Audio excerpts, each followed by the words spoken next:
السلام عليكم. لا تنسوا الاعجاب بالفيديو والاشتراك في القناة تشجيعا لنا لنستمر بنشر المزيد إن شاء الله. في خبرنا الرياضي، وجه الناخب المغربي وليد الركراكي الدعوة إلى 24 لاعبا للمشاركة في المباراتين الوديتين للمنتخب أمام أنغولا وموريتانيا. وشهدت اللائحة دعوة نجم ريال مدريد الإسباني إبراهيم دياز والواعد في صفوف الميرينغي يوسف الخديم إلى جانب إلياس بن صغير لاعب موناكو الفرنسي ونجم فياريال الياس خماش. كما شهدت اللائحة عودة المتألق مع العين الإماراتي سفيان رحيمي وأشرف داري، بينما لم يتم توجيه الدعوة لمجموعة من الأسماء من قبيل العميد غانم سايس وأمين حارث وسليم ملاح لاختيارات المدرب، ثم سفيان بوفال ونصير مزراوي وإسماعيل الصباري لداعي الإصابة. وينضم الينا في الاستوديو الزميل عبد الصمد وجو. عبد الصمد، مساء الخير، مرحبا بك معنا. اهلا زميل عبد الله واهلا بالمشاهدين الكرام. عبد الصمد، اخيرا تم الكشف عن لائحه المنتخب المغربي لوديتي انغولا وموريتانيا، مستجدات كثيره عبد الصمد في هذه اللائحه. اخيرا وليد الركراكي استدعى 24 لاعبا لمواجهه انغولا وموريتانيا الوديتين، لكن اذا أردنا أن نختار عنوانا لهذه اللائحة فهي وأخيرا دياز بين الأسود. دياز بعد جدل كبير رافقه حول اختياره لاعب لإسبانيا أو للمغرب والمسار الطويل لم يكن مسارا من المفاوضات، بل كانت قناعة لدياز إلى منذ عهد فلنقل قبل 2 أو 3 سنوات. دياز كان مقتنعا بحمل قميص المنتخب المغربي، لكن ربما الإجراءات والمساطر الإدارية المتبعة لتغيير جنسيته الرياضية هي التي ربما أرجأت الإعلان إلى اليوم.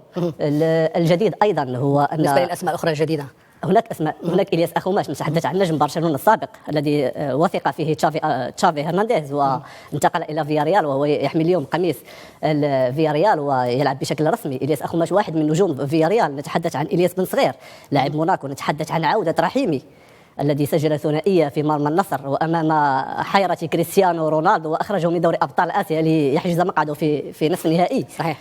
سفيان رحيمي المتألق. وبعد الجدل الذي رافقه حول هل يستحق أن يستدعى أم لا، والسيناريوهات الكثيرة التي عشناها، رحيمي يعود لأحضان المنتخب المغربي إلى جانب نجم شارلور والمدافع الوداد الرياضي سابقا أشرف داري. بالنسبة لاختيارات المدرب من قبيل غانم سايس، أمين الحارث وسليم ملاح، قراءتك لاختيارات المدرب أيضا؟ هي قناعات مدرب، هي اختيارات شخصية لمدرب، ربما فضل لاعبين على آخرين. ربما نتحدث عن غانم سايس العميد طبعا، لكنه الكبير في السن.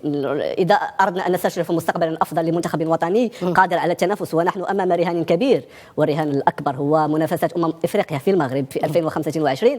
سيكون طبعا وليد الركراكي بحاجة إلى دماء جديدة وإلى نفس جديد يعطيه للمنتخب المغربي. ربما غانم سايس سيقوم بدوره مستقبلا في تأطير وربما في إعادة بلورة أسلوب جديد لوليد الركراكي الذي يحتاجه طبعا. وربما عودة دياز وقدوم دياز هي واحدة من الحلقات الأبرز في هذا اللائحة. نتحدث كثيرا عن دياز، صراحة مستجدات كثيرة في هذه اللائحة. البارز طبعا كما قلت عبد الصمد هو إبراهيم دياز لاعب ريال مدريد الإسباني الذي رافقه جدل يعني كبير قبل انضمامه إلى المنتخب المغربي.